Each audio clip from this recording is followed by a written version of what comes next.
अच्छा, ऐसा धोखा हमारे साथ किया, भोगोगे तुम।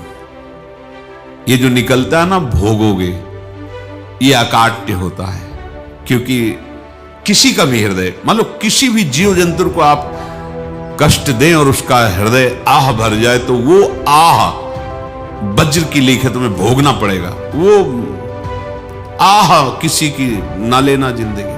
कोई ऐसा कोई आह भर करके कह दिया तुम समर्थ हो, हम तो कुछ कर नहीं सकते, और अंदर से दुखी, फिर तुम्हारी सामर्थ्य काम नहीं करेगी, मिट्टी में मिला देगी। ऐसा नहीं कि आप जो कर रहे हैं कोई देख नहीं रहा, कोई हिसाब किताब नहीं, जो कर रहे हैं अवश्य में भोक्तव्यम, बहुत सावधान।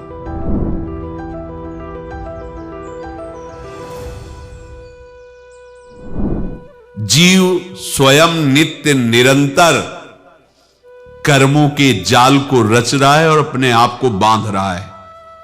आपको मुक्त होना है, बंधना नहीं है। जीव का जन्म कर्मों के अनुबंध से होता है, कर्मों के बंधन से होता है, और उसको अपना ऋण चुकाना होता है। कर्मानुबंध ये बहुत सूक्ष्म विषय है। जैसे आप जिस परिवार में जन्म लिए हैं, तो उस परिवार के लोगों से आपका ऋण है, इसलिए उसी परिवार में आप आए हैं। और ऋणानुबंध, उसको बिना चुकाए या बिना वसूल किए आप वहां से जाएंगे नहीं। आपको लेना है तो वसूल करना है, और देना है तो चुकाना है। ये पूर्व के जन्मों से निश्चित किया गया है। जैसे किसी के यहां पुत्र हुआ, जन्म से ही पैसा खर्चा शुरू हुआ, बड़ा हुआ तो उद्दंडता के द्वारा मार पूरे परिवार को क्लेश पर क्लेश देता चला जा रहा है। ये तुम्हारे कर्म का फल है। या ऐसे शक्तिहीन बुद्धिहीन ऐसे पागल पूरे जीवन सेवा करो, तुमसे अपना हिसाब चुकाने के लिए वो आया है। अब परिवार के जो सदस्य जुड़े आके, मतलब पत्नी आते ही पूरी हृदय में आनंद, परिवार में आनंद, और जीवन भर वो आनंद ही सुख देने के लिए उसका जन्म हुआ। वो अपना ऋणानुबंध मुक्त, और आते ही भयंकर क्लेश खड़ा कर दिया, बीच में दीवाल और झगड़ा वैसा, फिर अतरे दिन मारपीट शुरू, कलह अशांति, पूरा जीवन नरक हिसाब करने आए। यहां ऋण चुकाए बिना कोई जा नहीं सकता, ऋण चुकाना पड़ेगा। किसी का ऋण वसूल करना है तो किसी को ऋण चुकाना है, दोनों काम करने होते हैं। अनेक जन्मों में अनेक लोगों के साथ हमने जो बर्ताव किए हैं, अच्छे या बुरे, वो होंगे। अब किसी आदमी को हम जानते नहीं, अचानक मिला, अचानक टक्कर लगा और मार पीट गाली गुप्ता सब कर दिया, चुपचाप सह लो। क्यों? ये आपका हिसाब है, पूर्व का हिसाब। हमारा उससे कोई द्वेष नहीं, कोई संकल्प नहीं। अचानक घटना घटी और हमसे द्वेष करने लगा, हमें पीटने लगा, हमें गालियां दे, ये हिसाब है, चुपचाप सह जाओ। अपने घर का भाई ही भारी दुश्मन बन गया और क्लेश हिसाब है। एक प्रभुदत्त ब्रह्मचारी जी की वाणी में पढ़ा था, एक महात्मा जी भ्रमण करते थे, तो उस समय असरफियां चलती थी, मोहरे असरफियां, तो उनको भेंट में देते लोग। तो या तो ठाकुर सेवा में लगे तत्काल, या संत सेवा में तत्काल लगे, उसका संग्रह करके डोलना ये ठीक नहीं है। बैरागी के लिए सिद्धांत में ये ठीक नहीं है। तो जब 2, 4, 6, 8 ऐसे मोहरे हुई, तो उन्होंने विचार किया कि और भ्रमण करके जब काफी मोहरे हो जाएंगी तो प्रयागराज में जब कुंभ पड़ता है, एक बार पूरे सब अखाड़े के संतों को, अलग अलग संप्रदाय सब संतों को बुलाएंगे और सबको पुआएंगे। अब साधु है तो यही विचार करेगा, और क्या विचार करेगा। तो उन्होंने एक ऐसे डंडा बनवाया, बेंत, जो ऊपर से चूड़ीदार और भीतर पोला, और मोहरे उसमें डालते गए। और भ्रमण, जहां जहां श्रद्धालु भगत सबके यहां जाना और इच्छा रखना कि एक मोहर तो दे दे दक्षिणा में। कामना कोई भी हो वो बांधती ही है, ध्यान रखना। इसीलिए प्रभु जो चाहे वो करे, अपनी चाह नहीं रखनी चाहिए, अपनी चाह प्रभु की चाह में मिला देनी चाहिए। धीरे धीरे वो छड़ी भर गई। भ्रमण करने वाले महात्मा चूड़ी लगाई, इंतजार करते रहे। जब प्रयाग का कुंभ पड़ा तो चले। तो रास्ते में एक गांव में पूछा जाता है जैसे कहीं रुको कि कोई श्रद्धालु ऐसा है जो संत सेवी है। तो कुछ लोगों ने बताया हाँ एक परिवार है बहुत संत सेवी है और आपको मिलाते हैं उनसे। आइए महाराज, घर में रुका। खूब अच्छा हलवा पूड़ी पवाया और जो घर के मालिक थे चरण दबाए। चरण दबाते दबाते उनकी दृष्टि पड़ी उस डंडे पे। इतना मोटा और ऊपर से कुछ चूड़ी सी भी नजर आ रही, इस डंडे में तो कोई रहस्य है ही है। अब महात्मा जी को खवा पिला के सुला दिया। महात्मा जी जब सो गए तो पत्नी से धीरे से कहा वो डंडा लाओ बाबा जी का। डंडा वो चूड़ीदार जो ही खोला पलटाया तो सैकड़ों मोहरे। ऐसे संत रोज पधारे भगवान, तुम आनंद हो जाए फिर क्या। पत्नी से कहा नाप के कंकड़ लाओ। अब वो तो महात्मा जी तो खाए खीर पूड़ी आराम से सो रहे। रात में पूरी प्लानिंग करके उसमें कंकड़ भर के चूड़ी लगाकर सिराने रख दिया, सारी मोहरें हटा ली। महात्मा जी आराम से छड़ी उठाए तो वजन पक्का। वैसे बड़े लोग चतुर होते हैं पर ये नहीं जानते कि कर्म कितना भयानक होता है। और उनकी कोई संतान नहीं थी पर धन में इतना प्रेम उनको था। बहुत सावधान। साधु महात्माओं के पास जो अर्थ है, गृहस्थी अगर आता वहीं से है पर अगर उसको जोर जबरदस्ती या किसी छल कपट से तो वो उसका विनाश ही करता है। आज तक का प्रमाण है। अब उनको ये भाव पता नहीं होगा या पता होगा तो लोभ के कारण वो उसको मान नहीं पाए होंगे। महात्मा जी गए प्रयाग में, किसी अखाड़े पर रुके और वहां प्रार्थना की कि कल जो है संपूर्ण अखाड़ों का निमंत्रण किया जाए और सब संतों को भोग पवाया जाए और उनको दक्षिणा भी दी जाए। महंत ने सोचा कि बहुत बड़ा है तो उत्सव है, क्योंकि प्रयाग में कितने हजारों संत महात्मा सब। तो उनका महाराज बोरों इसमें चीनी और टीनों घी लगेगा, सब व्यवस्था। बोले आप मंगाइए, एक एक हिसाब हम करेंगे, हमारे पास सब व्यवस्था है। बोले कुछ तो पहले दे दो, इकट्ठे देंगे हम। उनको था कि अगर हम छड़ी खोला और दो चार मोहरे दी, किसी को पता लग गया तो गड़बड़ हो सकती। बोले हम भंडारे के समय आखिरी में सब कुछ आपको दे देंगे। ठीक है। वो अपने पास से पैसे लगाकर खूब जितना सामग्री सब लाए लाखों की और सब संतों को निमंत्रण कर दिया। संत जन निमंत्रित हो गए, भंडारा बन रहा है। तब वहां के महंत है और उनका देखो भंडारा भी बन रहा है, संतों को निमंत्रण। अब आप अर्थ की व्यवस्था कीजिए, क्योंकि इतनी बड़ी हमारी सामर्थ्य नहीं थी जितना हमने किसी तरह हमने व्यवस्था की। अब मुझे अर्थ चाहिए, तभी आगे की व्यवस्था बढ़ेगी। संतों को दक्षिणा देंगे और जिनसे अर्थ लिया उनको दे। देखो रसोई बन गई है सब। उनका छत में विश्वास नहीं तो ये अभी चूड़ी खोली। उनको तो था ना कि मोहरे हैं कंकड़। तो अब जैसे कितना उनको सदमा लगा होगा। हजारों संतों का निमंत्रण, रसोई बन, मतलब संत हो के छल कपट। तो उनका महाराज आपने तो हमारा नाश कर दिया, जो महंत थे। अब बताओ रसोई बन गई, संत निमंत्रित हो गए और आप ये कंकड़ दिखा रहे हैं हमको। आपने तो हमें बर्बाद कर दिया। हमारी इतनी सामर्थ्य नहीं थी, आप पहले बता देते। संत होकर ऐसा छल कपट। अब वो बोले तो क्या बोले, क्योंकि उनको पता था कि मोहरे हैं इसमें। अंदर से उनका चिंतन गया उसी सेठ के पास। अच्छा ऐसा धोखा हमारे साथ किया, भोगोगे तुम। ये जो निकलता है ना भोगोगे, ये अकाट्य होता है। क्योंकि किसी का भी हृदय, मान लो किसी भी जीव जंतु को आप कष्ट दें और उसका हृदय आह भर जाए तो वो आह वज्र की लेख है, तुम्हें भोगना पड़ेगा। वो देखो भीष्म जी को भोगना पड़ रहा है ना। सांप को ऐसे धनुष की नोक से उठाया और बंबूल के कांटों के ऊपर फेंक दिया। कई दिन तक शेदा हुआ, वो आह भर करके मरा। तो आपको 6 महीने बाणों की सैया पर आह किसी की ना लेना जिंदगी में। कोई ऐसा कोई आह भर करके कह दिया तुम समर्थ हो, हम तो कुछ कर नहीं सकते, और अंदर से दुखी, फिर तुम्हारी सामर्थ्य काम नहीं करेगी, मिट्टी में मिला देगी। फिर ये तो संत थे और भगवत आराधना के लिए, संत आराधना के लिए ही ऐसा किए हुए थे। अब इनका कैसे मुंह दिखाएं, अब क्या करें। सुबह संत जन आएंगे, सबके बीच में हमारी कि देखो इन्होंने, अब क्या करें। गए और संगम में जाके छलांग लगाई, अपने प्राण त्याग दिए। अब उनके तो पास मोहरे थी और व्यापार बढ़ा, और 9-10 महीने बाद ही लड़का हुआ। अब तो उनको कि संत फलीभूत हो गया। देखो व्यापार चल रहा, लड़का नहीं होता था, लड़का भी हो गया, बड़ा आनंद छा रहा है।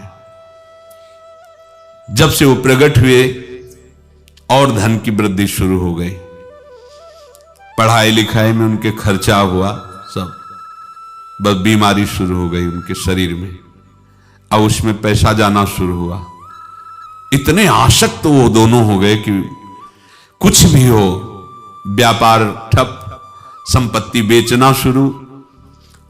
तो उन्होंने कहा कि बेटा मैं क्या कर सकता हूं तुम्हारे लिए।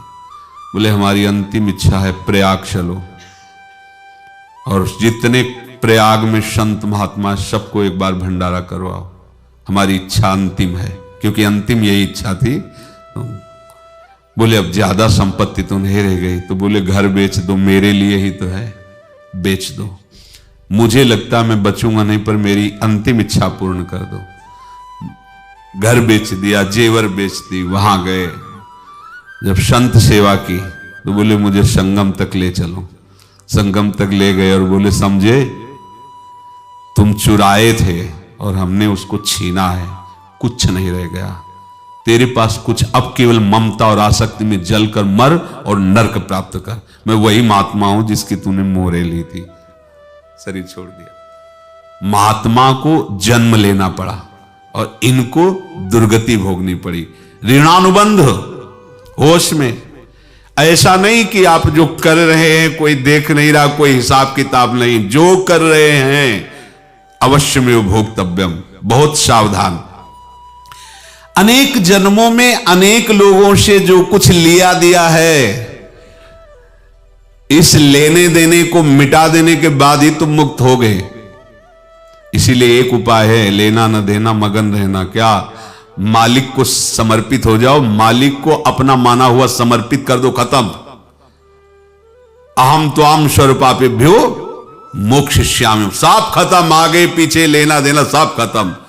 एकादश स्कंद में भगवान श्री कृष्णचंद्र जी ने कहा जो मेरे चरणों का आश्रय लेकर भक्त मेरा भक्ति करता है, उसके पितृ ऋण, मातृ ऋण, देव ऋण, ऋषि ऋण, सब ऋणों से मैं मुक्त कर देता हूं। बस यही एक उपाय है जो इसके बंद करने का उपाय भक्तों के लिए है, वो यही है, भगवान की शरण में होकर अपना माना हुआ पूरा भगवान के अर्पित कर दो। अर्पित करने का तात्पर्य उसमें अहम हटा दो। तो दियम वस्तु गोविंदम तुभ्यमेव समर्पये। जिनसे तुमने सेवा करवाई है उनकी सेवा करनी पड़ेगी, जिनसे तुमने जो कुछ लिया है उनको देना पड़ेगा। ये लेने देने का व्यापार जब तक समाप्त नहीं होगा तब तक तुम्हारा जन्म मरण चलता रहेगा।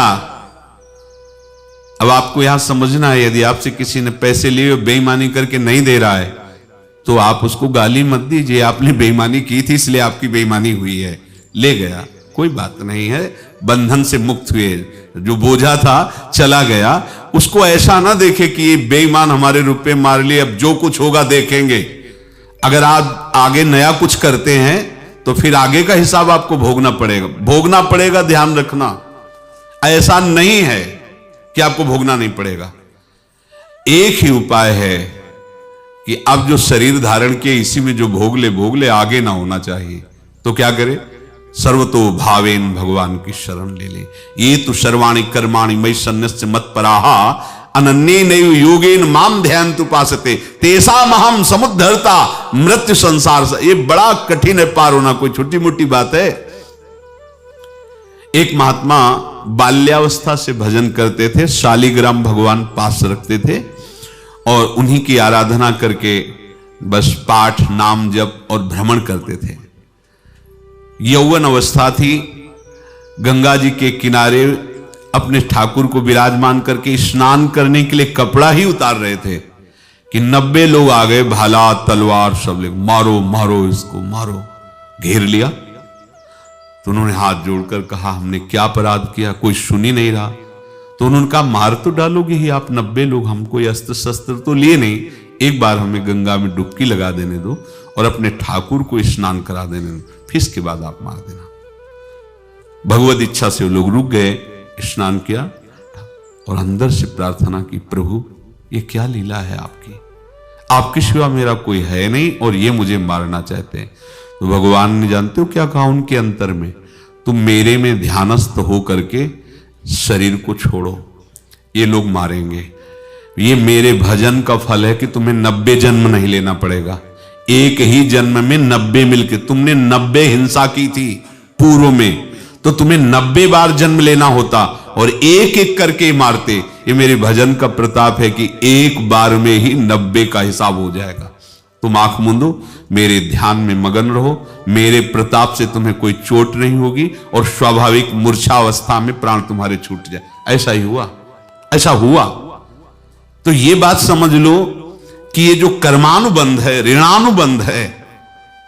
आप देखो, अगर शाप महात्माओं ने दिया कि तुम्हारे वंश का इससे विनाश होगा, तो भगवान भी परम धाम जा रहे तो उसी कील से, बाण की नोक में जो मछली लील गई थी छोटा कण, उसी से की नोक बनाई और उसी नोक को प्रहार किया, भगवान के श्री चरण में वही बाण की नोक लगी और भगवान ने स्वीकार किया ना।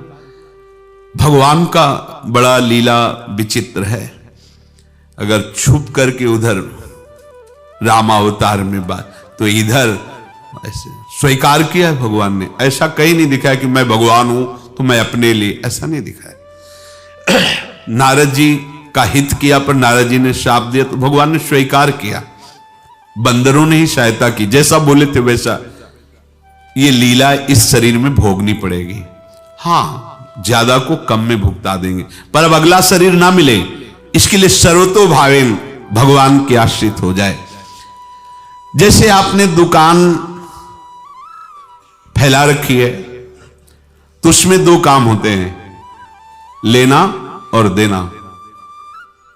किसी को उधार दिया है तो हमें उसे लेना है, और कोई नगद देकर सामान ले रहा है तो उसे सामान देना है, या उधार लिया है तो हमें उधार देना है। अब अगर दुकान बंद करनी है तो तुम्हें देने वालों पर जोर देना है, लेने वालों पर जोर नहीं। लेने वाला तो जाओ हम क्षमा किया, समर्पित किया, हमारा कोई संबंध नहीं, खत्म हो जाए, वो खुशी हो जाएगा। लेकिन देने वाला तुम अगर दुकान भी उठा दोगे तो जहां भी रहोगे तुम्हारे पास वो आएगा, लाइए हमारा। तो देने पर नजर रखिए, जिसका जिसका हिसाब है वो आपके सामने आता जाए, हटाते जाओ। लेने पर नजर मत रखिए और दुकान फौरन उठा दीजिए, नहीं अगर लेते देते रहे तो चलता रहेगा। आगे चलकर कुछ लेना न देना, मगन रहना बस अपने प्रभु के चिंतन में। अब हम कैसे जाने कि किसको क्या देना है, हमें क्या पता? तो हम पूरा हिसाब जिनको पता है उनको दे देते हैं, समझ रहे हो? उनको पता है क्या लेना है क्या देना है, तो इनके पास पहुंच गए, सरकारी हिसाब से सब बराबर कर देंगे। हमको अपनी जिम्मेवारी इनकी चरणों में समर्पित कर देना है, तभी हम जीवन मुक्त होंगे। ये रहस्य की बात है। प्रभु कह रहे हैं, यस्य सर्वे समारंभाः काम संकल्प वर्जिताः ज्ञानाग्नि दग्ध कर्माणं तमाहु पंडितम बुधाः। जिसके संपूर्ण कर्मों के आरंभ संकल्प और कामना से रहित हैं, तथा जिसके संपूर्ण कर्म ज्ञान रूपी अग्नि से जल गए हैं, उसको ज्ञानी जन भी पंडित कहते हैं, बुद्धिमान कहते हैं। पूज्य श्री भाई जी महाराज कह रहे हैं, जैसे वहां ज्ञानाग्नि से दग्ध कह रहे हैं, तो अपने वृंदावन वासियों का प्रेमाग्नि से सब कर्म संस्कार दग्ध होते हैं। जिस समय आपके हृदय में भगवत प्रेम का प्रादुर्भाव होगा तो लेश मात्र कभी तुम्हें दुख नहीं भोगना पड़ेगा। प्रेम का प्रादुर्भाव होते ही दुख का नाश हो जाता है, महासुख। जब प्रेम का प्रादुर्भाव होगा तो समस्त पाप भस्म हो जाते हैं, अशांति नष्ट हो जाती है, संसार ज्वाला स्पर्श भी नहीं कर सकती है। जब भगवत प्रेम का प्रादुर्भाव होता है तो हो सकता है उस उपासक के जीवन में दुखों का पहाड़ टूट पड़े, परिवार खिलाफ, शरीर रोगी, अव्यवस्था, बहुत बहुत कुछ, सब कुछ। कह रहे हैं इतना सब होने पर भी उसके हृदय में कोई भी दुख नहीं होता। ऐसा सामर्थ्यशाली भगवत प्रेम है। भगवान के चरणारविंद का जिसके हृदय में प्रेम है, भारी से भारी दुख भी उनको विचलित नहीं कर सकता।